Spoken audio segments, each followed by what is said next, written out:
Ici, je vais faire une vidéo qui va introduire donc une liaison directe. Une liaison directe mathématique informatique. Une liaison directe mathématique informatique.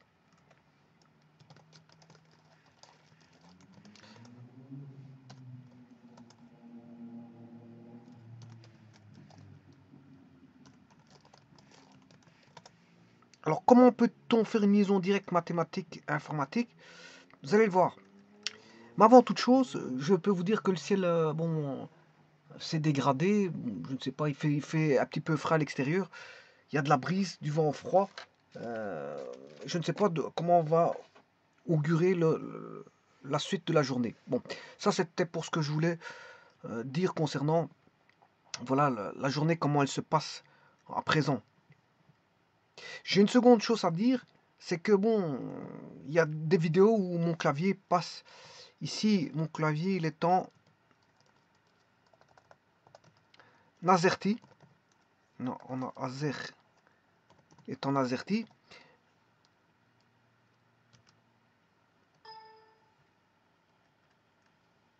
Et là, il passe en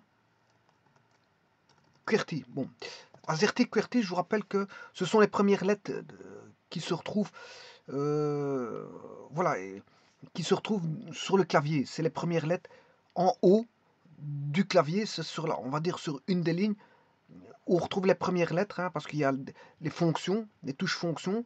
Ensuite, on a des chiffres qui, bon, on a des chiffres si on tape, bien sûr, si on manipule la touche Shift, Shift ou ce qu'on appelle la touche majuscule. Alors, touche majuscule, c'est avec, vous pouvez la rencontrer avec une flèche. C'est une touche avec une flèche. C'est la touche majuscule.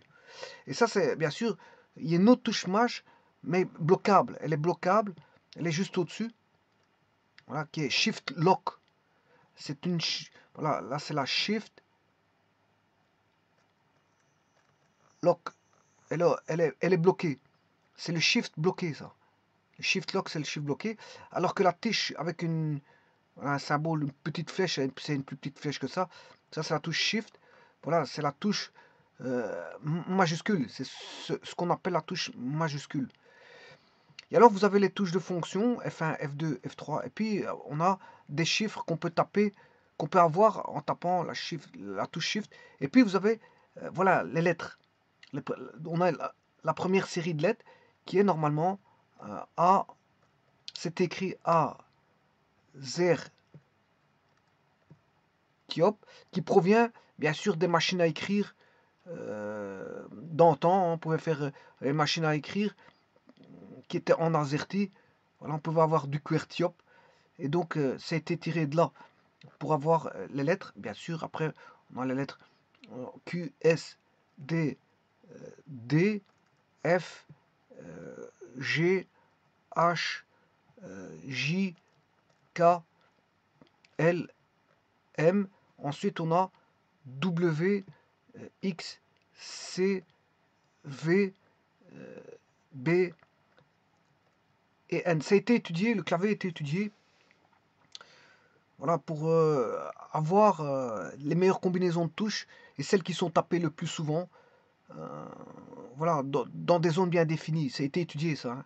On n'a pas tapé, on n'a pas mis un clavier n'importe comment. Et ce clavier-là date déjà de la machine à écrire. Elle ne date pas de l'ordinateur. Hein. L'ordinateur a juste intégré, voilà, les touches qu'on retrouve, qu'on retrouvait sur la machine à écrire. Puis on a eu la machine à écrire mécanique et puis elle est devenue on avait une aide électrique à la machine à écrire. Hein. Puis on a eu des machines à écrire électriques. Il y a eu la mécanique et puis elle a été aidée par la machine à écrire électrique. Bien sûr, on a intégré le clavier dans les claviers informatiques d'ordinateur. Et on a intégré ceci. Et donc, ce qui veut dire que les premières touches, il était inscrit purement et simplement AZERTYOP. Voilà, ça, c'est les premières touches. Mais on peut les avoir en QWERTYOP. Alors, pour passer en mode QWERTYOP, il faut, si vous voulez, faire Shift plus Alt. C'est la touche Shift plus Alt. Et là, bon, vous aurez les touches qui vont passer successivement, soit en AZERTY. Ben, si vous tapez Shift plus Alt, vous êtes en QWERTY. Si vous tapez Shift plus Alt, vous repassez en AZERTY. Vous faites Shift plus Alt, vous repassez en QWERTY, et ainsi de suite. Donc on peut passer du mode AZERTY au mode QWERTY par le Shift Alt. Alors pourquoi je vous dis ça? Parce que tout simplement, bon, s'il s'avère que mon clavier devait changer et que vous voyez que j'ai des difficultés avec le clavier, c'est parce qu'en fait, il aurait changé, j'aurais manipulé une touche qui ferait que je serais en QWERTY. Ça m'est arrivé dans la vidéo précédente. C'est pour ça que je fais un rappel ici pour vous dire que dans la vidéo précédente, ce qui s'est passé, il est passé en QWERTY, donc il faut le remettre en AZERTY, parce que moi j'écris pas en QWERTY, j'écris en AZERTY. Je manipule les touches en AZERTY et pas en QWERTY. Alors, ici, je vais faire une vidéo qui va concerner, donc ceci étant dit, c'est pour ma petite remarque. Maintenant, je vais entrer dans le vif du sujet et entrer dans la relation que je peux faire au niveau des mathématiques et de l'informatique. Sachez que quand on fait des mathématiques, on sait très bien qu'on manipule des nombres. Ces nombres peut être de plusieurs types. Hein. Enfin, on peut y mettre, oui, on a plusieurs ensembles de nombres. Hein. On a des ensembles de nombres. Et en informatique, c'est pareil.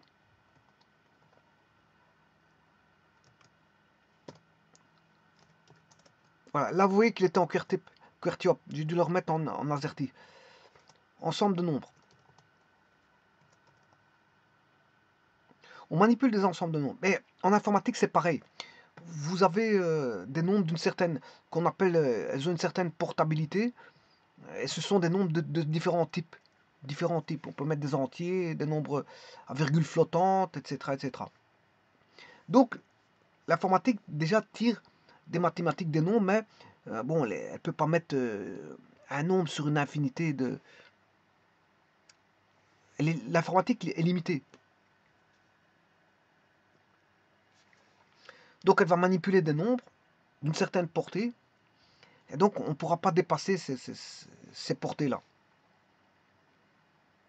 Donc les mathématiques manipulent des nombres, et l'informatique va manipuler des nombres, bien sûr, sous forme d'une portabilité. Il y aura les integers, ce sera entier, float, ce sera du flottant, etc. Ça vient des mathématiques, ça c'est l'ensemble des nombres qu'on va utiliser.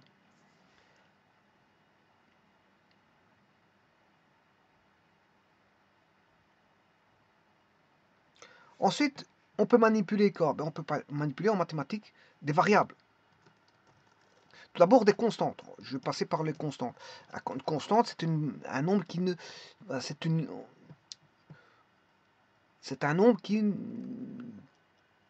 restera tel quel tout le long cours de son usage. La valeur sera constante tout le long cours de son usage. Elle ne va pas bouger. Et elle est interprétée, bien sûr, par une lettre pour laquelle on attribue une valeur. Par exemple, je mets A égale pi, ça veut dire que la valeur de A vaudra pi. Et en informatique, autant on a des ensembles de nombres donnés au travers des nombres d'une certaine portabilité, mais on aura aussi la définition de constante. On aura en mathématiques la notion de variable, et en informatique, une variable, bon, ça veut dire que c'est un nombre voilà, c'est une grandeur qui va prendre différentes valeurs. Et bien sûr, cette valeur, on va l'exprimer par une lettre. Par exemple, je pense à X, je pense à Y, je pense à Z, je pense à T, je pense à... Eh bien, en informatique, il existe aussi la notion de variable qui est tirée tout bonnement des mathématiques. Il y a des variables en mathématiques. L'informatique intègre des variables que l'on peut mettre en mémoire et que l'on peut traiter, faire des opérations de type mathématique, plus, moins, fois, diviser, etc. voilà, faire toutes des fonctions spécifiques. Par exemple, je ne sais pas moi, faire aller chercher la valeur absolue. Voilà, c'est une fonction. Je peux aller chercher la valeur absolue. Je peux aller chercher la racine carrée. Je peux aller chercher euh, un arrondi. Faire un arrondi, une troncature. Tout ça, c'est intégré dans les mathématiques, mais on a pu le mettre sous forme informatique. Et donc, l'informatique est, on va dire, une image. Une image. euh, voilà. On peut faire. L'informatique est une aide. Voilà, une aide à différents domaines parce que elle traite les données sous forme informatisée, c'est-à-dire sous forme euh, de, de données stockables et des données manipulables par un processeur. Donc l'informatique est une aide à différents domaines, hein, elle va aider de nombreux domaines. Quand il y a trop de données ou quand il y a trop de calculs à faire, trop de données, trop de calculs, eh bien, on va demander de l'aide, bien sûr, au niveau informatique. Alors donc, je vous ai dit qu'il y avait les mathématiques intègrent les ensembles de nombres. Donc on a des ensembles de nombres.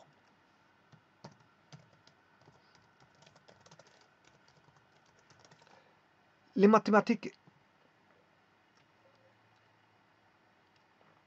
intègrent les constantes.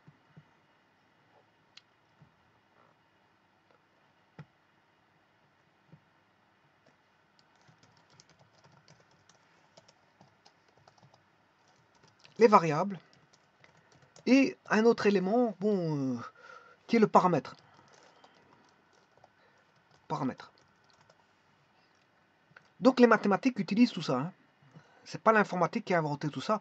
Tout ça, c'est déjà des notions existantes au niveau des mathématiques. C'est pour ça que généralement, beaucoup de gens disent, bon, pour faire de l'informatique, il faut être fort en mathématiques.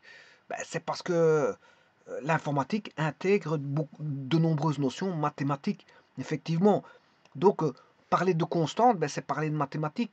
Parler de variables, c'est parler de mathématiques. Et parler de paramètres, c'est parler de mathématiques. Parler d'ensemble de noms, c'est parler de mathématiques. Mais l'informatique intègre tout ça. Alors, la constante, ben, c'est une valeur qui ne bouge pas. La variable, c'est une valeur qui varie en fonction de quelque chose. Voilà, d'un nombre. Elle varie par rapport à quelque chose. Et le paramètre, eh bien, parfois il est constant, suivant certaines conditions, certaines situations, elle est constante, mais elle peut varier. Elle peut varier, mais dans certaines situations, elle peut prendre une valeur constante. C'est quelque chose d'en même temps qui peut être variable et en même temps qui peut être constant. Elle est constante à certains moments, on va dire variable à d'autres. Et c'est ça qui va m'intéresser, c'est le paramètre. C'est ce paramètre qui m'intéresse. Parce qu'en informatique, on utilise beaucoup cette notion de paramètre. Et bien maintenant, ici, je vais intégrer, je vais créer un cercle.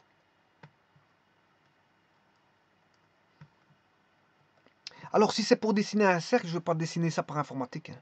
Je vous dis tout de suite, on utilise l'informatique quand il y a beaucoup de données. Si c'est pour dessiner un cercle, je prends une feuille de papier, un compas, je dessine mon cercle. Hein. Bon, je ne vois pas pourquoi je dois faire ça par ordinateur. Il n'y a qu'un seul cercle. S'il n'y a qu'un seul cercle, je prends mon compas, je prends ma feuille, c'est fait en 2 secondes, hein, le temps que j'ouvre mon ordinateur, le temps que... Et ça, c'est valable pour beaucoup de choses. Hein.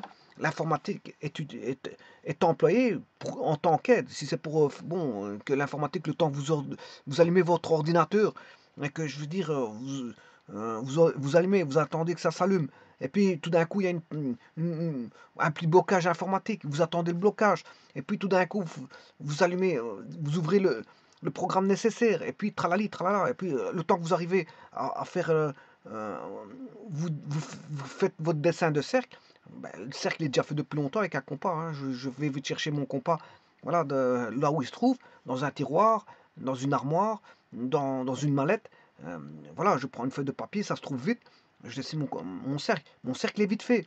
Donc le temps de faire toutes ces procédures, vous aurez compris que l'informatique n'est pas fait pour... Si vous devez faire un calcul, vous prenez votre calculatrice, hein, Pas commencer à ouvrir votre ordinateur pour faire un calcul, hein. Donc, l'ordinateur doit être utilisé à bon escient, c'est-à-dire quand il y a, quand les traitements commencent à devenir lourds. L'informatique aide quand on a un traitement lourd, hein, c'est-à-dire un traitement lourd avec beaucoup de données, par exemple, un traitement, je veux dire, euh, itératif qui demande toujours des calculs, mais à répétition qui sont quasiment toujours les mêmes, mais avec des résultats différents parce qu'en fonction de l'itération, on a des valeurs différentes. Eh bien, ça, je ferai appel à l'informatique. Donc, tout ce qui sera d'innombrables calculs, je pense informatique. Tout ce qui sera voilà, facilité d'emploi, je pense à informatique. Et s'il y a d'innombrables données, je pense à informatique. Donc, je penserai informatique pas dans tous les cas de figure. Je penserai informatique quand on aura l'utilité qui s'y prête. L'utilité qui s'y prête. Comme je vous dis, si c'est pour dessiner un patron vous demande, je ne sais pas moi, la fiche de paye, la fiche de paye parce qu'il y a une contestation au niveau du paiement au sein d'un secrétariat, la fiche de paye d'un ouvrier ou d'un salarié ou peu importe d'une secrétaire. Si quelqu'un conteste, bon, si le dossier vous l'avez en face de vous, vous ouvrez le dossier, vous trouvez vite le nom en 2 minutes, hein, de 30 secondes, c'est fait, hein. Vous allez vite, le nom, par exemple, il se termine par, je sais pas moi, P. Ben, vous allez voir dans les P, en un temps de mouvement, il n'y a pas 36 P dans la société, hein. Auquel cas, il y aurait peut-être 4 personnes. Vous trouvez la farce, vous savez où ce qu'elle est. Vous allez vite dans le ouvrir l'armoire, vous ouvrez l'armoire, vous sortez le dossier, hop, vous allez chercher la lettre P. C'est beaucoup plus rapide que le fait de s'installer, d'ouvrir l'ordinateur s'il est éteint, ou si l'ordinateur est à, voilà, vous avez un ordinateur qui se trouve à 3 lieues d'ici, enfin du bureau de départ. Vous aurez compris que bon, il faut que la logique d'usage de l'informatique s'y prête. Vous n'avez pas utilisé l'informatique pour tout et n'importe quoi. Il y a des choses, bon, c'est évident à faire que l'informatique, vous n'avez pas besoin. L'aide de l'informatique n'est pas toujours, c'est pas une aide toujours systématique, hein. On n'est pas dépendant de l'informatique pour tout et n'importe quoi. On sera dépendant de l'informatique pour des choses que l'informatique peut venir compléter ou nous aider. Ça oui, parce que si l'informatique est utilisée à bon escient, à ce moment-là, elle pourra nous aider. Dans le sens, s'il y a beaucoup de traitements à faire, ben, on fait appel à l'informatique. S'il y a beaucoup de traitements à faire, on appelle l'informatique. S'il y a d'innombrables données à introduire et à stocker, on fait appel à l'informatique. Voilà, on fait un encodage informatique. Bien sûr, il y aura une sortie papier, le cas échéant, par impression papier. Mais l'informatique, c'est quelque chose qui doit être utilisé, je dirais, à bon escient. Quelqu'un qui demande dans un atelier un petit calcul, un petit calcul, et que la personne connaît, je veux dire, voilà, la façon de procéder du calcul, et connaît même les valeurs à intégrer dans le calcul. Je pense à une viscosité d'huile ou quelque chose comme ça. Elle le connaît par cœur parce qu'elle manipule tous les jours cette huile-là. Elle connaît la viscosité, elle va faire un petit calcul. Mais elle ne va pas commencer à ouvrir l'ordinateur et commencer à chipoter pour faire un programme pour trouver le calcul. Parce que, voilà, depuis longtemps que le calcul est fait par voilà, un ouvrier voilà, qui aurait pignon sur rue dans les calculs, voilà, de ce genre. Donc, on ne va pas aller ouvrir un ordinateur. Donc, faire appel à l'informatique, c'est uniquement pour des cas de figure où ça nécessite l'usage de l'informatique. Par exemple, usage de nombreuses données, usage de calcul itératif, calcul complexe, de nombreux calculs, de nombreuses données, prise en charge. Ben, tout ça, c'est le monde informatique qui fait ça. Il n'y a pas besoin. Là, à ce moment, on voit la nécessité de l'informatique qui vient nous aider. Quoique l'informatique n'a pas toujours été présente et que, bon, les gens savaient s'en tirer. Il fut un temps, ils savaient s'en tirer sans l'informatique, hein, parce qu'on avait les dossiers qui sont toujours présents. Bien au contraire, on avait plus d'emplois. Plus d'emplois parce que, comme il fallait gérer beaucoup de choses, gérer beaucoup plus de choses parce que l'informatique n'était pas là, n'était pas présente, elle n'a pas toujours existé l'informatique, hein. Il fut un temps, il n'y avait pas d'informatique. Mais les gens il y avait de nombreux corps de métier spécifiques et chacun était attelé à faire sa tâche. Et donc, qu'est-ce qui se passait? Ben, les entreprises étaient beaucoup plus, on va dire, il y a plus de personnes personnel dans les entreprises et les sociétés. Il y avait et dans les bureaux, il y a beaucoup plus de gens, de présents. Donc on avait une forte occupation de personnel. Une forte occupation de personnel.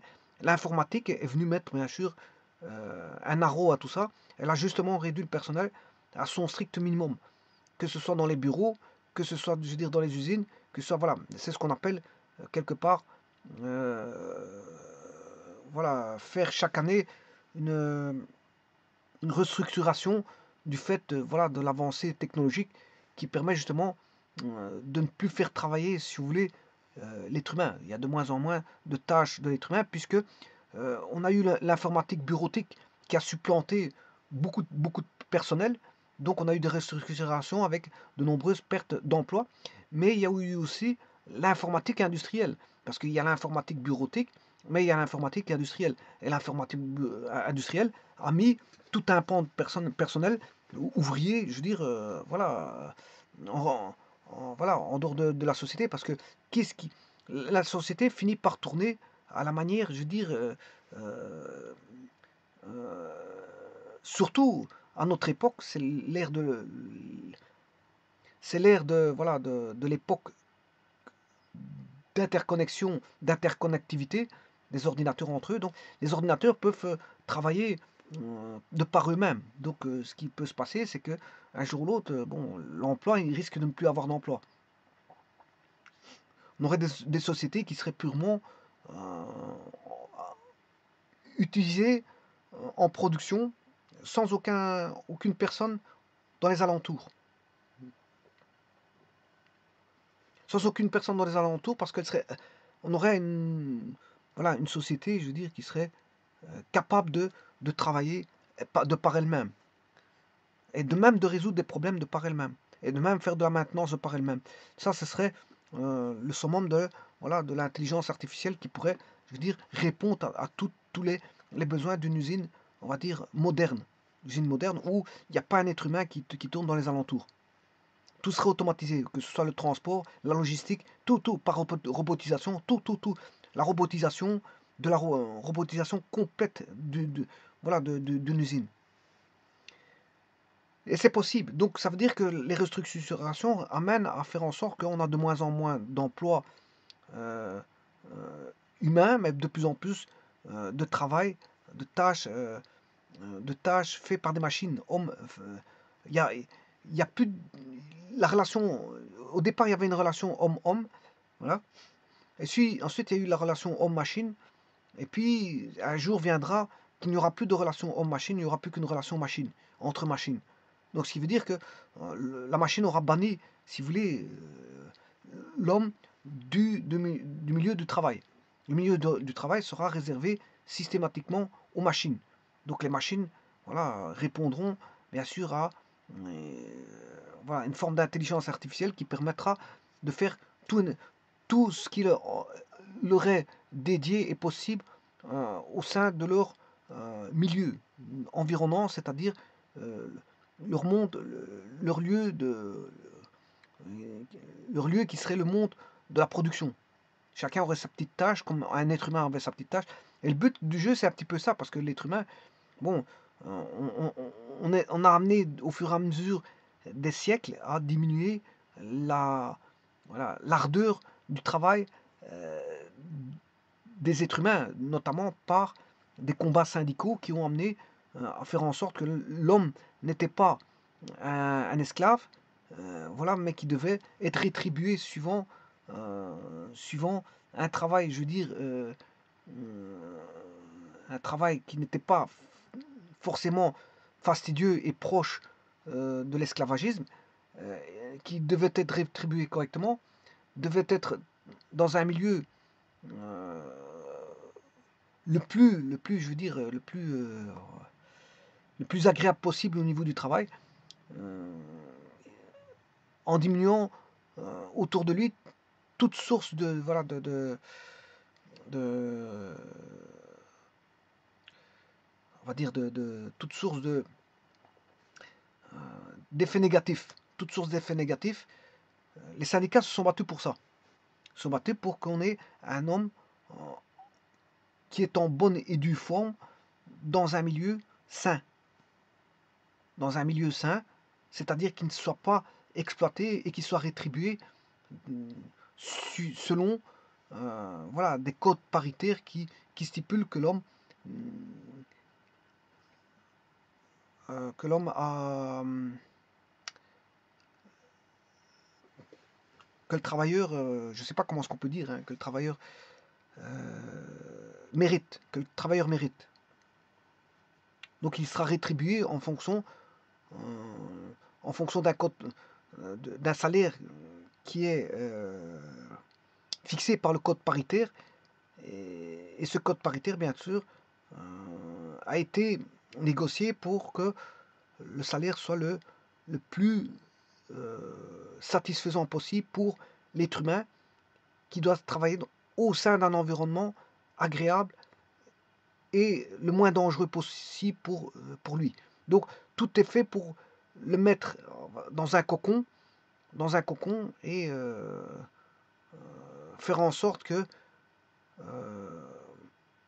dans un cocon qui le libère de toute tâche ardue, difficile et voire mortelle. Donc c'est pour ça que les machines ne pensent pas comme l'être humain, donc les machines ne sont pas rétribuées comme les êtres humains. Les machines ne pensent pas comme les êtres humains. S'il y a un accident, ben, on remplace la machine, c'est pas un problème. Il n'y aura pas de tués dans l'entreprise. Si la machine tombe malade, ben, on peut faire une auto-maintenance, une auto-réparation, je m'excuse, une auto-réparation par les machines elles-mêmes, hein, par l'intelligence artificielle, elle peut se faire réparer par une autre machine. Et donc, tout ça peut exclure l'être humain et mettre en dehors de la production l'être humain. L'être humain est mis en aparté par rapport à la production, puisque qui serait le point nodal de la production, ce serait tout un réseau de maillage de robots, d'automates et d'ordinateurs qui seraient interliés entre eux et qui permettraient une certaine production. Voilà, soit téléguidée, ou soit une interproduction au sein même de l'entreprise par les robots eux-mêmes, ou téléguidés de l'extérieur, par une personne bien sûr, mais il ne resterait plus qu'une personne parmi voilà, la centaine de personnes qui vivaient dans l'entreprise au quotidien. Donc on remplacerait une personne qui va téléguider l'entreprise complète de l'extérieur, une personne, alors qu'il y avait 100 personnes qui travaillaient voilà, sur le site. Voilà. Et ça, ce sont les restrictions qui permettent de faire ça, ben, parce que c'est le monde de l'informatique, le monde de l'informatique industrielle et l'informatique bureautique qui a fait que cette avancée, cette percée technologique a fait que l'être humain ben, ne sera plus utile pour la production, parce que d'autant plus que l'être humain était demandeur de fortes voilà, de fortes exigences, Ce que voulait l'être humain, ben, c'est une bonne rétribution dans un milieu qui peut lui être le moins hostile. Or, c'est pas le cas dans une entreprise. Le milieu, c'est un milieu hostile. Hein. L'entreprise, c'est un milieu hostile. Hein. Le milieu de production, c'est un milieu hostile. Hein. Il faut elle est soumise à concurrence. Elle est soumise à des difficultés, voilà, de production du fait de la concurrence des autres sociétés. Il faut produire vite et bien, de qualité. Il ne faut pas que les machines tombent en panne, etc. C'est un milieu hostile.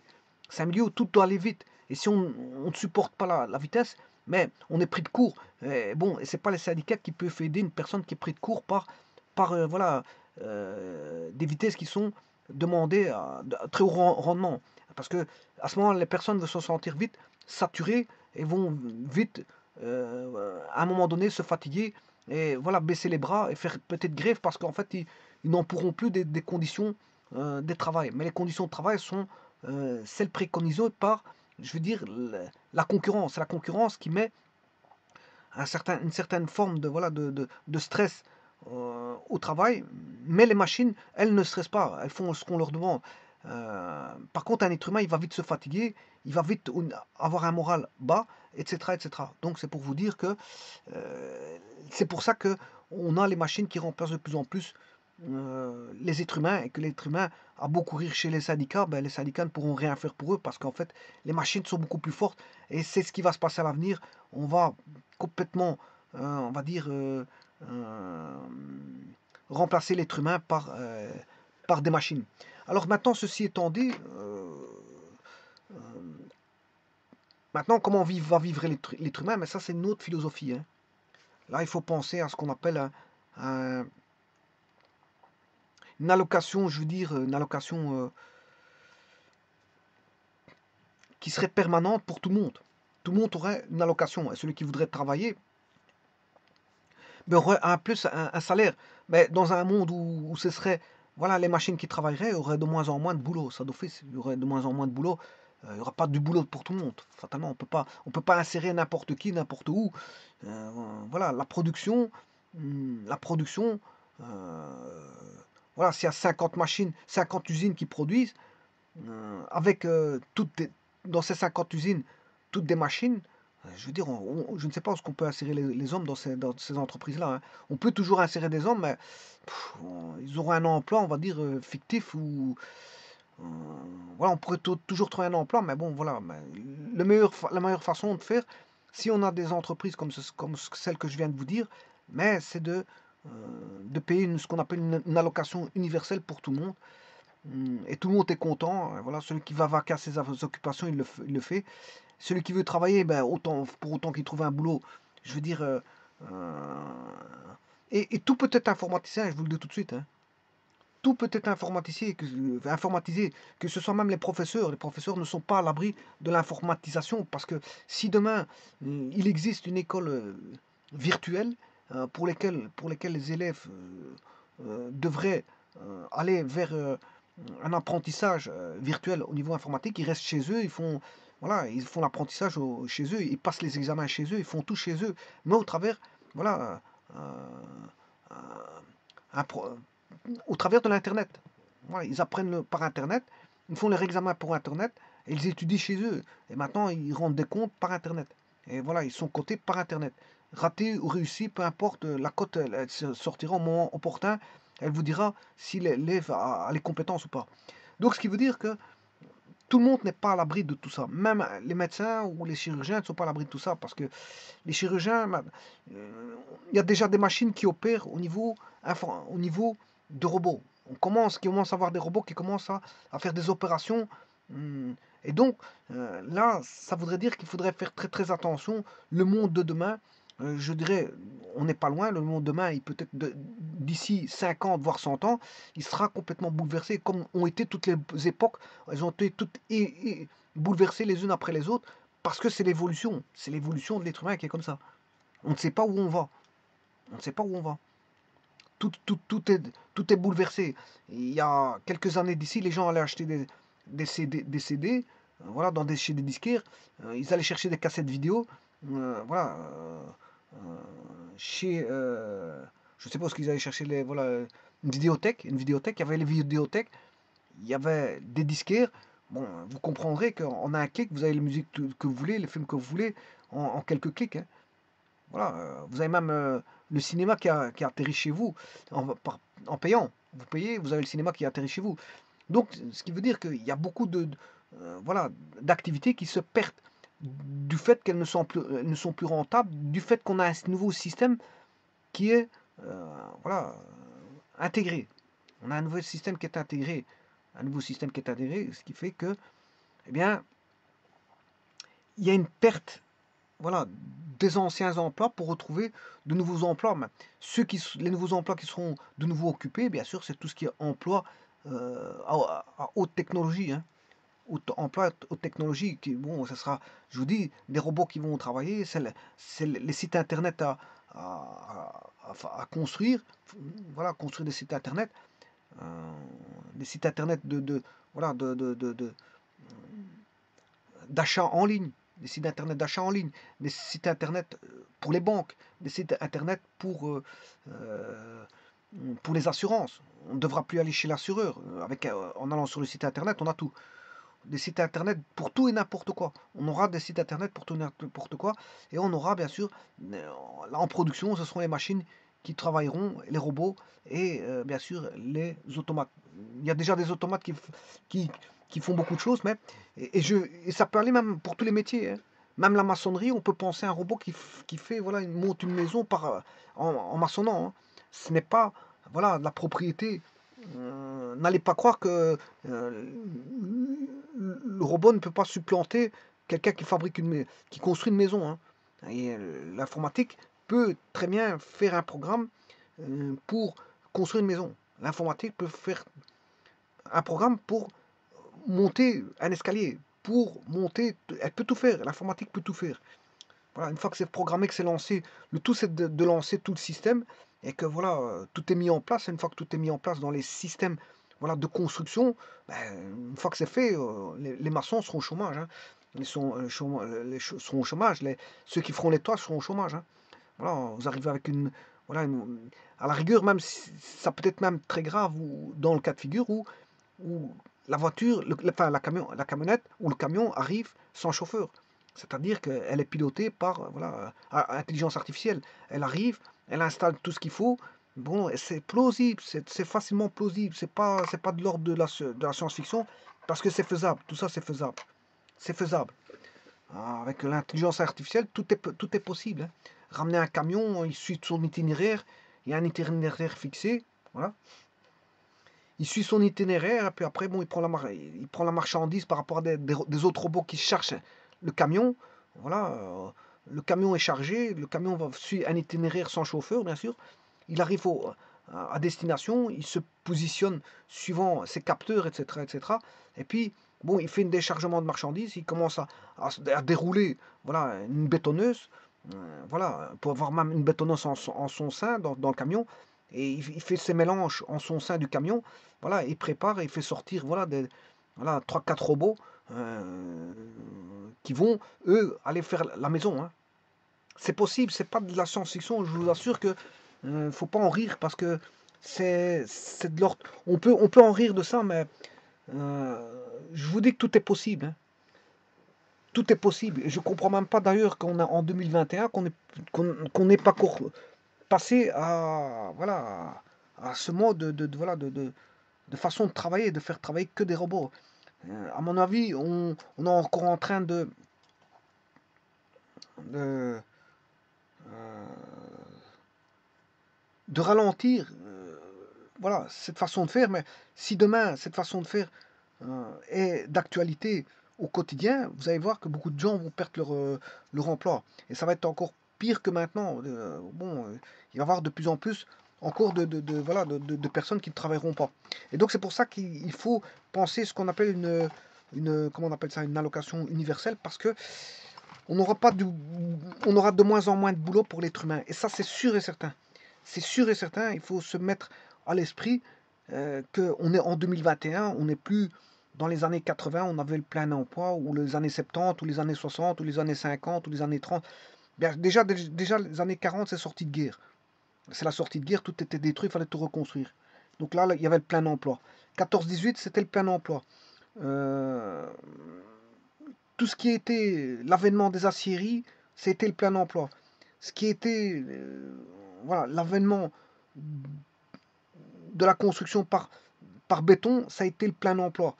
Donc les aciéries, la sidérurgie, la métallurgie et les charbonnages ont fait en sorte que on avait le plein emploi. Bon, quand il sonnait une certaine heure, on voyait sortir les ouvriers voilà, par milliers voilà, des usines et des charbonnages. Voilà, il y a des tableaux qui reflètent encore ces époques-là. Et on voit c'était le plein emploi, mais c'est fini, cette époque-là, elle révolue, hein. Elle est révolue parce que, bon, je vous dis, les méthodes de travail ne sont plus les mêmes. Ne sont plus les mêmes. C'est maintenant, c'est de par l'outil informatique, on est arrivé à un tel stade au niveau des connaissances informatiques et des connaissances du développement de du traitement de l'information et du traitement de l'informatique et de la bureautique, traitement informatique bureautique, traitement informatique de production, traitement voilà, des automates programmables, traitement voilà, voilà, de l'intelligence artificielle, que vous serez étonné de ce qu'on peut faire. On peut faire travailler voilà, des robots qui vont maçonner. Je vous prie de me croire qu'un robot qui va monter une échelle, c'est pas de l'ordre de la science-fiction, hein, c'est possible. Hein. Un robot qui monte une échelle, c'est pas, il va installer son échelle, il va monter à l'échelle, il va avec sa force, parce qu'un robot n'aura pas la même force qu'un être humain, il va prendre des poutres que l'être humain va avoir mal à son dos s'il devait prendre les mêmes poutres voilà, pendant des heures et des heures. Hein. Pourra tenir une poutre pendant 4 heures sans bouger. Hein. Voilà, chose qu'un humain ne pourra pas faire. Il pourra voilà, avoir une position de blocage et tenir la poutre pendant, voilà, pendant voilà, même 10 heures, même le lendemain, il peut encore tenir la poutre. Voilà. Mais il vous fera un temps en un minimum de temps. Vous ramenez 5-6 robots, il y en a un qui monte voilà, ils se départagent les tâches par intelligence artificielle, ils montent les poutres là où il faut, il y en a un qui décortique, voilà, enfin, qui fait des percées sur les murs pour placer les poutres. Voilà, il y en a un qui prépare le ciment, etc. Et voilà, une fois que les poutres elles sont mises, une à une, ben, ils vont passer voilà, à l'enveloppe du toit, et puis bien sûr avec voilà, des toiles en jute, et puis s'il faut isoler, ben, ils isolent avant, bien sûr, ils isolent avant, ils mettent un toit en toile en jute, et bien sûr après ils vont mettre ben, les tuiles, ils vont mettre les tuiles, en sachant où il faut voilà, venir faire le positionnement des tuiles. Positionnement des tuiles. Et bien sûr, sur les à côté, ils sauront refermer les à côté, les pignons. Ils pourront même vous placer voilà, un zinc ou du cuivre, ou peu importe, ça dépend de vos moyens. Mais les maisons seront faites comme ça à l'avenir. Et on n'est pas loin de cette époque-là, parce qu'on est toujours dans voilà, dans l'évolution. On est toujours dans l'évolution. Mais on tempère. C'est ça que je voulais vous dire. Je cherchais le mot. On tempère l'évolution parce que, apparemment, si l'évolution devrait commencer dès aujourd'hui, ça ferait énormément mal à l'emploi. Et donc, voilà, les gens ne sont pas prêts à avoir voilà, une époque bouleversée en l'espace voilà, d'une journée, voilà, ramener tout le monde chez soi et les machines travaillent toutes du jour au lendemain. Tout est possible, c'est possible de faire ça. Mais ça ferait un tel bouleversement que les gens, je ne sais pas s'ils ils accepteraient pas. Ils accepteraient. C'est pour ça que je vous parle de l'allocation universelle. On ne peut pas assurer à tout le monde le plein emploi pour tout le monde. C'est pas possible. C'est pas possible. Ou alors, il faudrait redistribuer, voilà, faire en sorte de faire travailler les gens beaucoup plus, voilà, revenir à la terre, ça c'est possible. Donc, ramener un maximum de personnes qui travaillent à la terre. Donc, ça ferait déjà des personnes en moins qui seraient demandeuses de, voilà, de travail. Euh, Ramener un maximum de personnes voilà, pour le travail de la terre, ça ferait déjà beaucoup de gens qui retourneraient voilà, au niveau des campagnes. Des campagnes pour travailler la campagne. Je pourrais me croire qu'il y a énormément de travail à la campagne. Quoique les robots peuvent encore, je veux dire, quand je parle d'informatisation industrielle, mais les robots peuvent aussi faire de l'informatique agricole. Donc là aussi, celui qui aura été, je veux dire, au niveau voilà, des fermes, il aura, on va dire, il aura retourné à la campagne, mais il faudra qu'il s'y fasse, qu'il se dise que vraiment l'informatique aura pris le dessus sur tout et n'importe quoi. Parce qu'elle peut faire voilà, elle pourra gérer voilà, des productions agricoles, elle pourra gérer des productions halieutiques, tout ce qu'on veut, tout ce qu'on veut. Elle pourra faire de la pêche en mer, tout sera autonome. On aura ce qu'on appelle une autonomie voilà, de l'intelligence artificielle, ce qui veut dire que l'être humain n'est pas prêt pour ça, je vous le dis tout de suite. C'est pour ça que dès à présent, il faut penser à, euh, une allocation universelle. Alors, croyez-moi bien, c'est que un pays peut avoir 1,4 milliard d'habitants, ben, il serait rien du tout par rapport à des robots. Hein. Vous fabriquez, voilà, déjà dans les 1,4 milliard d'habitants, c'est pas tout le monde qui travaille. Voilà, mais il suffit de 1 million ou voire 2 millions de robots pour se dire qu'elle peut dépasser n'importe quel pays du monde en production. Hein. Si vous avez 1 million à 2 millions de robots, certains pays ont 2-3 millions de PME, donc petites et moyennes entreprises. 2-3 millions, ben, déjà rien qu'avec ça, ils font tourner leur... des pays tournent avec 2-3 millions de PME. Mais imaginez 2-3 millions de robots. Imaginez 2-3 millions de robots, qu'est-ce que ça donne? Rien que ça. Ils travaillent 24 heures sur 24, non-stop. Avec un rendement terrible, parce que le tout, c'est la productivité. Hein. Dans la production, ce qui compte, c'est la productivité. C'est produire vite et bien, hein, je vous le dis. Et donc, une personne qui travaille pendant 8 heures, qui produit, je sais pas moi, 16 vélos, vous allez mettre un robot, il va travailler 24 heures sur 24, il va produire 200 vélos. Il n'y a pas photo. Hein. Il n'y a pas photo. Il y en a un qui est plus rentable que l'autre, hein, niveau productivité. Donc, il y en a un qui est plus productif que l'autre. C'est le robot qui est plus productif. Donc, calculer un pays, combien d'habitants qu'il a, combien de personnes travaillent dans ce pays, et le comparer par rapport à des robots qui sont nettement plus productifs, vous allez voir que avoir 1 million de robots, c'est peut-être avoir 10 millions de personnes. Hein.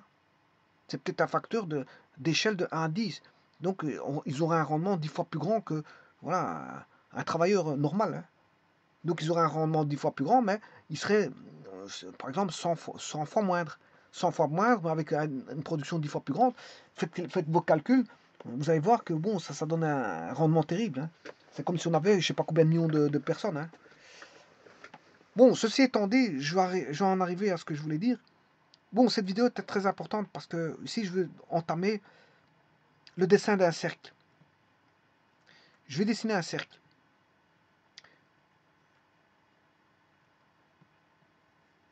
Voilà, c'est un cercle. Et ce cercle, bon, c'est un cercle, là c'est un dessin, pour l'instant je suis sur Paint, c'est un dessin, lui il a un rayon, bon, en vérité là-dedans il y a un rectangle, c'est un rectangle, et dans ce rectangle ils mettent une ellipse, et cette ellipse, il y a moyen de le mettre en cercle, voilà, c'est un ellipse que je peux mettre en cercle, regardez, et cette ellipse c'est dans un rectangle, vous voyez le pourtour rectangulaire, je vais vous le montrer, il est là, pour l'instant il est là, hein. Ce rectangle il est ici quelque part, et je l'ai rendu ellipse. Bon, je vais réduire, je vais reprendre un autre, oui, je vais en reprendre un autre. Ouais. Vous voyez le carré, oui, le rectangle, il était ici, là, il était là. Vous voyez, en fonction de, tout est dans, en fait, il y a les figures sont dans un rectangle, les ellipses sont dans un rectangle, et l'ellipse, je peux le rendre circulaire. Bon, ce qui va m'intéresser ici, c'est un cercle. Donc le cercle, la différence entre l'ellipse, on a un grand rayon et un petit rayon. Ben, le cercle, le grand rayon et le petit rayon, il est le même. Il n'y en a pas de grand ni petit, il est le même. Donc on a un seul rayon. C'est pour ça qu'on a un cercle. Alors, ayant un cercle, je vais l'introduire dans un système d'axes orthonormés, que je vais appeler XY. Alors, si vous voulez le coder, il faut le coder en équation paramétrique. X égale A cos phi, voilà, Y égale A sin phi. Voilà, ça c'est... Si vous voulez le coder, vous le codez comme ceci, en équation paramétrique. Bon, mais moi, je ne vais pas le coder, je vais utiliser juste GeoGebra. Mais, je vous ai parlé tout à l'heure qu'il y avait les constantes, les variables et les paramètres. Alors, ce que je vais faire un cercle. Je vais faire ce qu'on appelle non pas un cercle, mais un faisceau de cercles. Et justement, l'informatique utilise ça, justement, le faisceau de cercles. Le faisceau de cercles. Alors, comment l'informatique procède-t-elle pour faire un faisceau de cercle? Mais il faut aller voir comment les mathématiques définissent un faisceau de cercle. C'est surtout ça. Une fois que vous savez définir un faisceau de cercle, vous l'avez défini, vous allez définir un faisceau de cercle au niveau informatique. Si vous connaissez un faisceau de cercle au niveau mathématique, mais il sera simple de le définir au niveau informatique. Eh bien, le faisceau de cercle ne va pas faire intervenir une constante. Je vous le dis tout de suite. Elle va faire intervenir, oui, des variables, mais en même temps un paramètre. Et c'est ça qui fera le faisceau de cercle. C'est parce que, oui, il y aura une constante dedans. Hein. Il y aura une constante. Je vais vous montrer où est la constante. Ici, je vais utiliser tout. Je vais utiliser une constante, variable et paramètre. Et je vais créer un faisceau de cercle mathématique et un faisceau de cercle d'office informatique que je vais adapter à GeoGebra. Alors, voyons voir. Moi, ce qui va m'intéresser, c'est par rapport à mon axe, parce que sur GeoGebra, j'ai un axe. Alors, je vais faire un cercle qui va être tangent à l'origine. Un faisceau de cercle tangent à l'origine.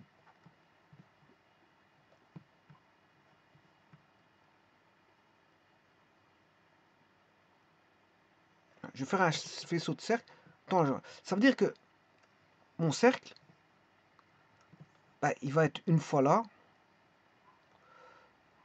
une fois il va être là,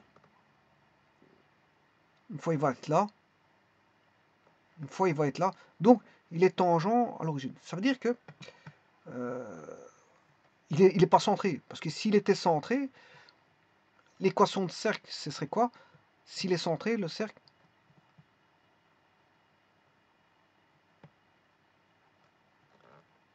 s'il était centré, ben, c'est x carré, c'est x moins 0, parce que l'origine, le centre, il est en 0, 0. Hein. X moins 0 au carré, ça fait x carré, plus y moins 0, c'est y carré, est égal à le rayon qui vaut r carré. Voilà. Et là, j'ai une équation du cercle central à l'origine. Alors, j'ai deux variables, x, y, et un rayon qui est constant. Donc, tout est constant. Mais pour avoir ceci, il faut bien sûr un paramètre. Voilà. Il faudra un paramètre en plus. Alors, où est le centre? Mais le centre, il va se situer ici, sur l'axe des y. Ça veut dire que j'ai x moins 0 au carré, plus y moins. Alors, justement, c'est là que je vais mettre mon paramètre. Le paramètre, on l'appelle lambda. Je vais mettre lambda au carré. Voilà. Et alors, le rayon, il doit faire... bon, donc pour aller, il faut que je calcule le rayon. Il est centré en lambda. Donc ça veut dire que le rayon vaudra lambda. Le rayon vaudra lambda, donc ça vaudra lambda carré. Ben voilà. Là, donc, ce qui veut dire que j'aurai x carré plus y moins lambda carré égale lambda carré. Et voilà que l'informatique utilise ça. Voilà, c'est bien un rayon qui est... Le lambda est un paramètre, donc le x est une variable, hein, y est une variable, et lambda est un paramètre, donc l'informatique va utiliser des paramètres pour dessiner, si vous voulez, voilà, ce genre de cercles, enfin de cercles qui sont, je veux dire, à grandeur variable, mais toujours fixés au même point. Il est fixé, ici je vais le mettre par rapport à l'origine O. Eh bien, je vais le faire avec GeoGebra, ça. Je vais faire avec GeoGebra. Alors, comment fait-on ça? Eh bien, il faut faire appel à l'informatique, c'est-à-dire comme l'informatique devrait le faire. Bon, mais ici, GeoGebra a une aide, bien sûr. Vous ne voyez pas le code, mais il vous donne des outils déjà tout faits pour pouvoir faire ça. Je pense par exemple au curseur. Je vais passer un curseur. Voilà. Je place un curseur que, bien sûr, je vais fixer, bien sûr, ce curseur va commencer en 0. Le minimum, c'est 0. Il peut aller jusque, allez, on va dire 15. il va s'incrémenter par pas de 1, c'est-à-dire 0, 1, 2, 3, 4, 5 jusqu'à 15. Et ça, le nom, il s'appelle B. Il s'appelle B. Voilà, et il commence en 1. Hein. Quand il met B égale 1, ça veut dire qu'il commence en... Ouais, si j'en ai mis 2, je m'excuse. Je vais effacer l'un des deux parce que bon, j'en ai mis 2 sans faire exprès. Je vais recommencer. Bon, je travaille avec A, pas avec B. Propriété.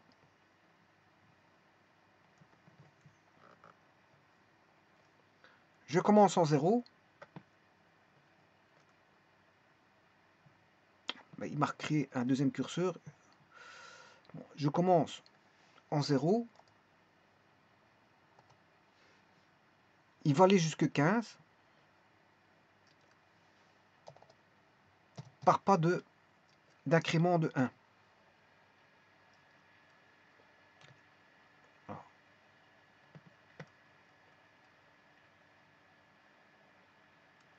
Il n'a pas fait. Il n'a pas fait. 0.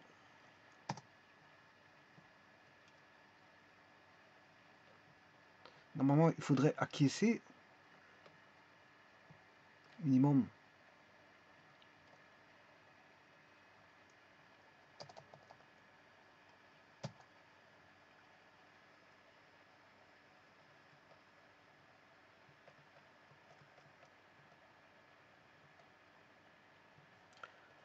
Normalement.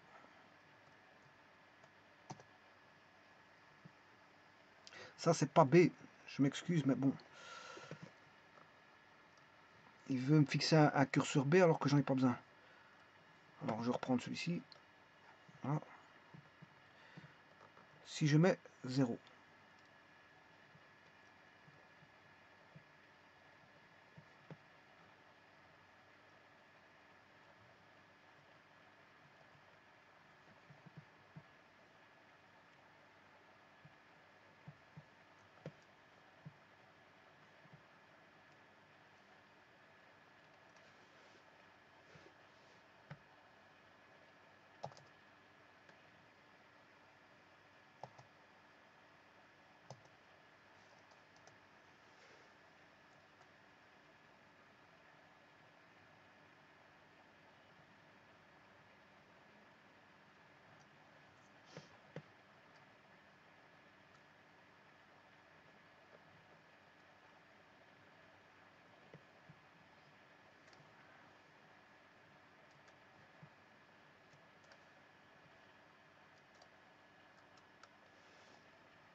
Je vais l'enlever et je vais recommencer parce que je ne sais pas qu'est-ce qu'il me fait. Il veut pas me le prendre normalement.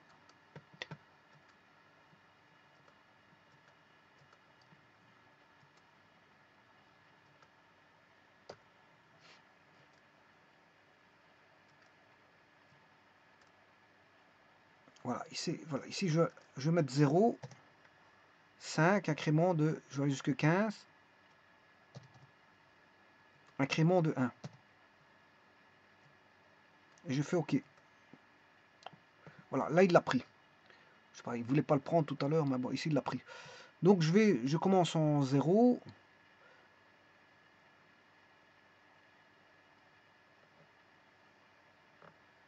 Apparemment, il m'aurait pas pris l'incrément de 1.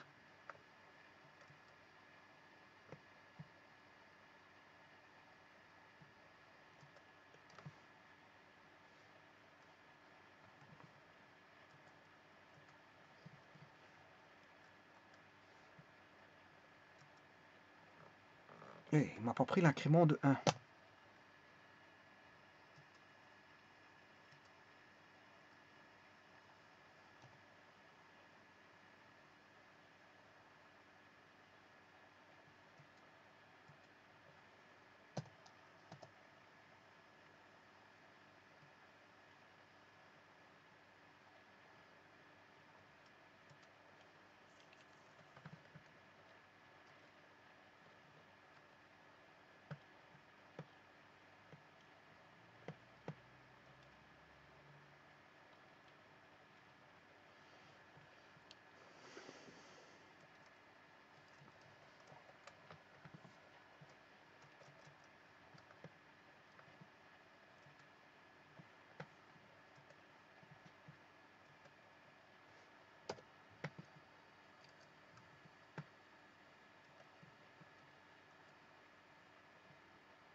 Je sais pas pourquoi il me prend pas l'incrément de 1, mais enfin, c'est pas grave. De toute façon, je sais faire toujours...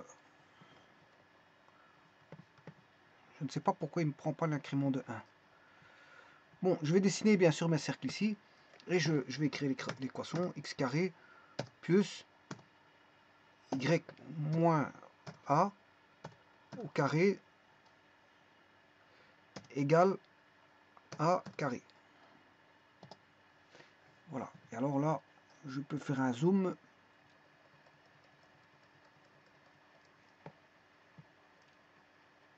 Voilà. Et ça, c'est un faisceau de cercle. Je viens de créer ce qu'on appelle un faisceau de cercle. Donc un curseur permet de définir, de créer un faisceau de cercle. C'est tout un ensemble de cercles, suivant, dépendant de A, bien sûr, qui est limité de 0, qui va jusqu'à 15. C'est un faisceau de cercle. Et donc ça, l'informatique fait beaucoup ça. Hein. Elle fait beaucoup ça. Donc vous pouvez manipuler voilà, tout ce qui est faisceau de droite, faisceau de cercle. Voilà. Et l'informatique, c'est une aide précieuse à l'informatique, ça, les faisceaux. Tout ce qui est faisceau d'objets. Donc là, vous n'avez pas qu'un objet, c'est ça que je veux dire. Tout ce que j'ai raconté tout à l'heure par rapport à ce que je viens de... Vous êtes arrivé ici, c'est pour vous dire, j'ai expliqué tout ce qui était précédemment, enfin, tout ce qui a été précédemment expliqué, c'est pour vous expliquer que si c'est pour faire une chose simple, autant la faire directement.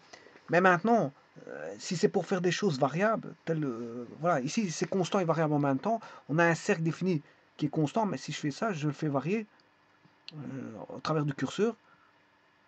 Voilà, il a varié, mais maintenant il est devenu constant. Là, il a varié, il est devenu constant. Là, il a varié, il est devenu constant. Là, et ça, c'est le paramètre. Donc, on voit bien le jeu du paramètre qui est A. A étant un paramètre. C'est un paramètre. C'est un paramètre. On peut créer des faisceaux d'objets avec ça. Des faisceaux de droite, des faisceaux de cercle, des faisceaux d'ellipse, tout ce que vous voulez. Tout ce que vous voulez. Je peux intégrer, regardez, je vais faire une ellipse.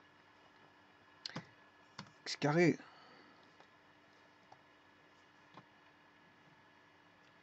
Je peux tout faire avec ça. X carré plus A. Ouais.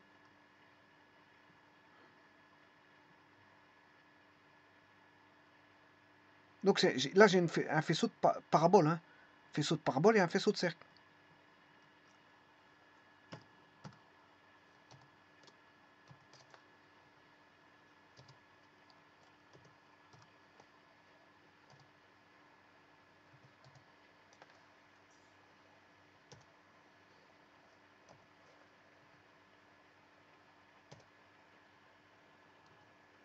Le paramètre étant A.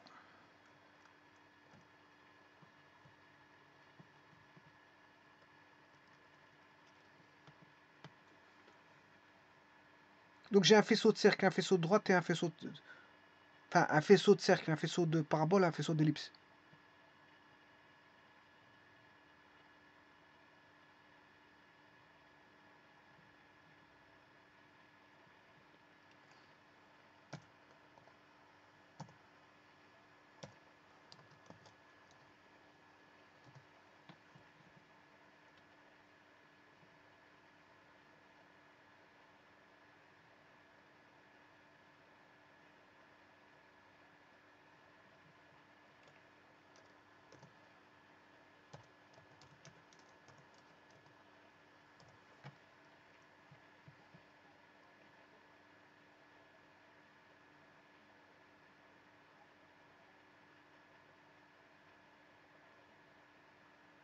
C'est tout des faisceaux. Hein. Voilà. Mais là, le problème, c'est que quand on joue, on manipule le A dans le sinus X, ça devient une fréquence. Ça devient une fréquence. On bouge à la période, si vous voulez. Et donc, fatalement, à la fréquence.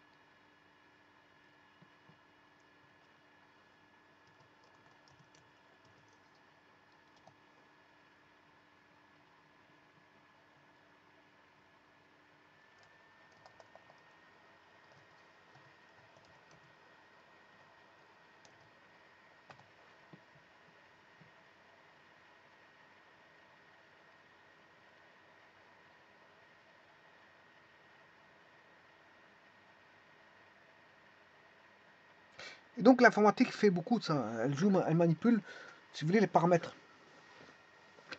Elle manipule les paramètres.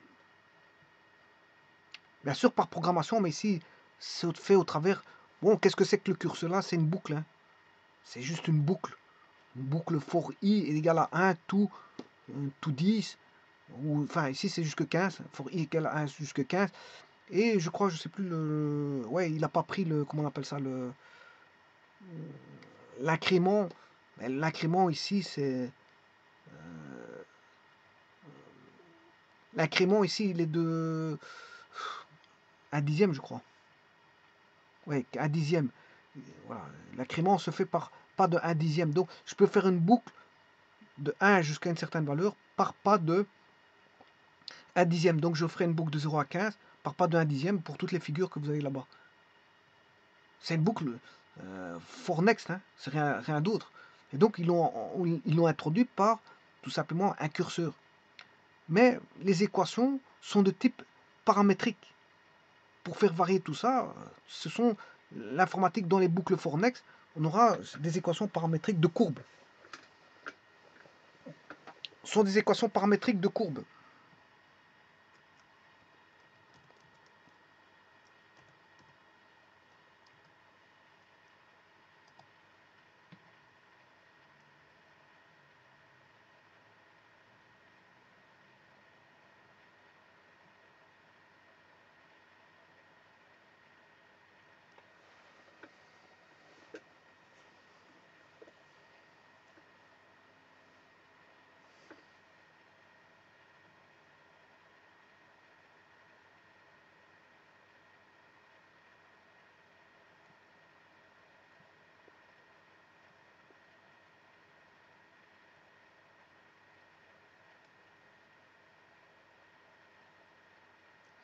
Bon, alors on pourrait y adjoindre des couleurs, hein.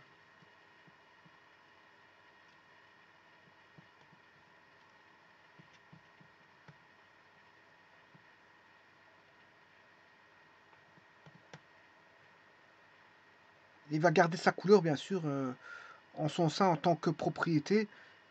Il va garder sa propriété et voilà, elle va adapter en fonction de la taille et remettre la couleur en fonction de la taille.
Là, il prend un nombre entier, voilà.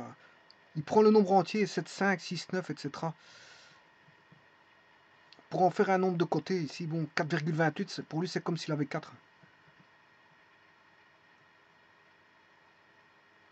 6,6, c'est 6 pour lui. Donc, il fait un polygone à 6 côtés. Donc, un hexagone.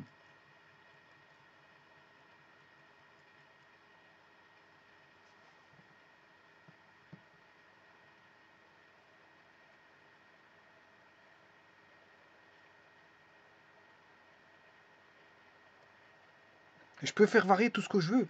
Donc, on est dans le monde ici de la variation, hein. C'est le monde du paramétrique, c'est-à-dire, là, tout est constant, c'est normal. Après une variation, il se calme. Il y a un calme. Je le fais varier, il se calme. Je le fais varier, il se calme. Donc, je le fais varier, il devient constant. Je le fais varier, il devient constant. Donc, c'est bien un paramètre. Là, tout est constant, mais voilà, je fais varier. Je le fais varier, tout redevient constant. Donc, Parce que c'est un paramètre. Un paramètre, c'est variable et constant en même temps. C'est variable. Une fois que vous l'avez fait varier, à ce moment, il reprend une valeur constante.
Voilà, c'est pour vous dire que voilà, on peut faire des équations paramétriques,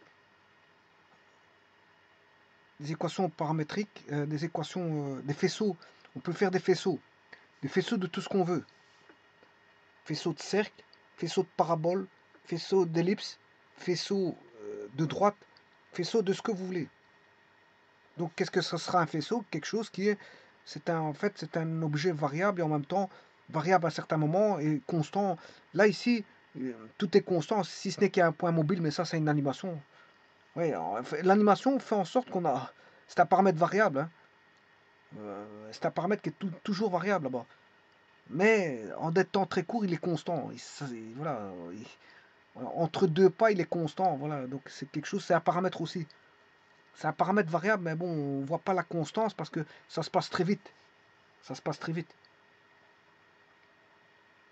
Donc tout est paramétré ici. Simplement qu'il y en a un qui est constant et l'autre il est toujours mobile. Là, si je fais ça, ben là, je passe d'un variable à un autre état, d'un état constant à un autre état constant par une variation. Mais il y en a un autre qui, le U, le vecteur U, tourne toujours, il est toujours variable. Toujours variable. Donc l'informatique permet beaucoup ça.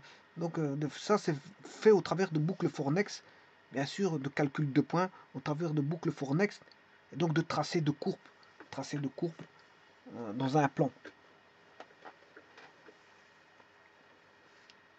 Bon, je vous prie de me croire que s'il fallait faire ça par codage, ça prend énormément de temps. C'est pas pour rien qu'ils ont fait créer le curseur, c'est pour aller beaucoup plus vite, pour éviter tout un codage qui prendrait beaucoup de temps pour faire tout ça, hein. Un codage prendrait beaucoup de temps pour faire ça. Donc, ils ont créé le curseur, justement, c'est pour aller très rapidement, hein. Parce que si on doit faire ça par codage, bon, il faut définir toutes les courbes déjà de un. Voilà, définir voilà, les données où elles vont se trouver, c'est-à-dire si on a des entiers, voilà, des nombres à virgule, il faut tout définir. Il faut définir toutes les courbes qu'on a en présence. Bon, elles existent dans des librairies mathématiques, il faut faire intervenir la librairie mathématique. Puis après, il faut passer voilà, au tracé au travers des boucles comme indiqué. Et donc aller chercher toutes les formules, enfin les instructions de tracé, de traçage.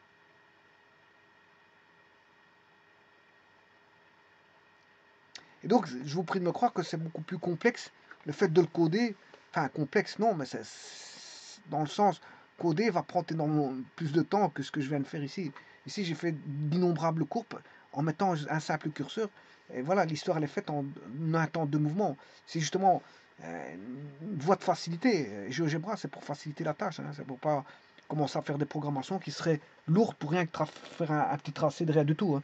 Parce que parfois, on est pressé de faire le tracé, on veut vite voir voilà, le résultat. Bon, si c'est pour coder, passer toute une nuit à coder, euh, une courbe, voilà, alors qu'elle peut être faite en 2 minutes par GeoGebra, bon, autant le faire par GeoGebra, hein. Voilà, je vous remercie beaucoup.